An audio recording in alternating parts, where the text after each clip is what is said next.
Night லேட்டாக தூங்கினால காலையில் முழிப்பு வர மாட்டேங்குது நண்பர்களே. வணக்கம் நண்பர்களே, இது எலுமனோட அப்டேட் பார்ட் 4. எப்போதும் போல் காலேஜ் கிளம்பிட்ட நண்பர்களே. இன்றைக்கி பார்த்தீங்கன்னா ஒரு எக்ஸாம் இருக்குது. எத்தனை எக்ஸாம் இருக்குன்னு எனக்கே தெரியல. இதுக்கு ஒரு முடிவே வர மாட்டேங்குது. சீக்கிரம் இதுக்கு ஒரு முடிவு கட்டுறோம். அங்கே போயிட்டு நண்பர்கள்லாம் பார்த்துட்டு ஒரு உரையாடலை போட்டோம். அதுக்கப்புறம் பார்த்தீங்கன்னா லைட்டாக வயிற்று வலிக்க ஆரம்பிச்சுட்டு எனக்கு இப்படியே ஒரு நிலமை போனுச்சுன்னா எலுமனோட நிலமை முடிஞ்சுன்னு நினைக்கிறேன். மதியம் வேறு பார்த்தீங்கன்னா ஸ்டேஷனுக்கு போகிறதுக்கு ஆட்டோவே வரல. இன்றைக்கி பார்த்தீங்கன்னா எல்லாருக்கும் ஒரே டயத்தில் விட்டதுனால டிராஃபிக் ஜாம் ஆகிட்டு, அதனால் நாங்கள் ஆட்டோக்காக பல மணி நேரம் நின்னோம். அதில் வேறு எனக்கு வயிற்று வலி இன்னும் அதிகமாகிட்டு என்னன்னு தெரியல. காலையில் சாப்பிடாம இருக்கனால மதியமும் வயிற்று வலிக்குது போல்.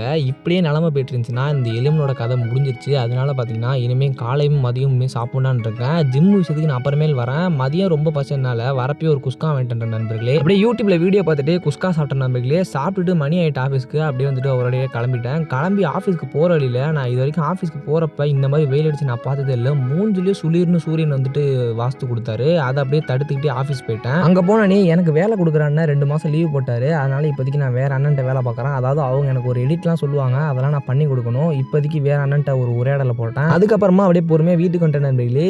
வீட்டுக்கு வந்ததுக்கப்புறம் இந்த 6 மணிலேருந்து 8 மணி வரையும் நான் வீட்டில் சும்மா தான் இருக்கேன். அதனால பார்த்தீங்கன்னா சத்து நாள் கேம் விளாடும், அப்புறம் ஏதாவது கண்டென்ட் யோசிப்பேன். இந்த கேப்பில் தான் நம்ம வந்துட்டு ஜிம்முக்கு போக போகிறோம். அதை நான் வந்துட்டு அடுத்த வீடியோவில் சொல்கிறேன். நைட்டு ஒரு தோசையும் ஒரு சப்பாத்தியும் சாப்பிட்டுட்டு நாளை முடிச்சிட்டேன் நண்பர்களே.